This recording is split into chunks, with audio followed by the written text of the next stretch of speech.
राधे कृष्ण भक्तों, छठे अध्याय में आपने सुना वैश्य के दोनों पुत्र जब मर गए तब दूतों ने उन्हें यमराज के सामने पेश किया। चित्रगुप्त ने उन दोनों के कर्मों की आलोचना करके दूतों से कहा कि बड़े भाई कुंडल को घोर नरक में डालो और दूसरे भाई विकुंडल को स्वर्ग में ले जाओ जहां उत्तम भोग है।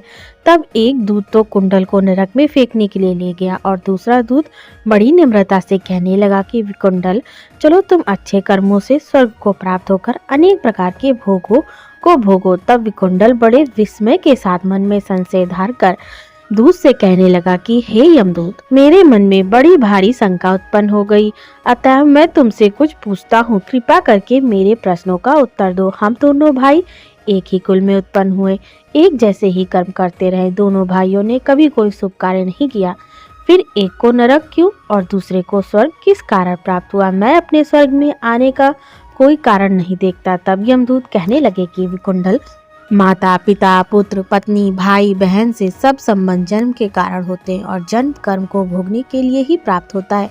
जिस प्रकार एक वृक्ष पर अनेक पक्षियों का आगमन होता है, उसी तरह इस संसार में पुत्र भाई माता पिता का भी संगम होता है।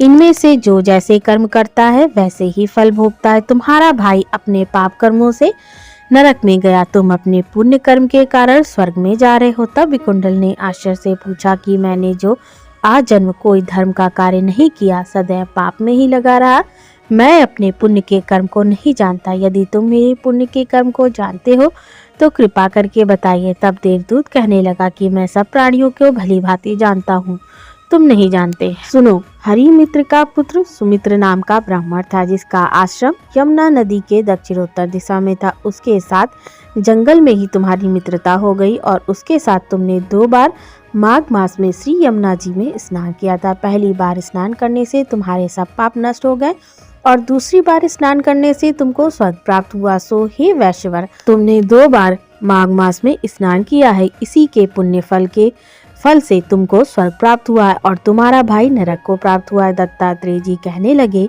इस प्रकार वह भाई के दुखों से अति दुखित होकर नम्रता पूर्वक मीठे वचनों से दूतों से कहने लगा, हे दूतों, सज्जन पुरुषों के साथ 7 पग चलने से मित्रता हो जाती है और यह कल्याणकारी होती है। मित्र प्रेम की चिंता न करते हुए तुम मुझको इतना बताने की कृपा करो कि कौन से कर्म से मनुष्य यमलोक को प्राप्त नहीं होता, क्योंकि तुम सर्वज्ञ हो। जय श्री कृष्ण।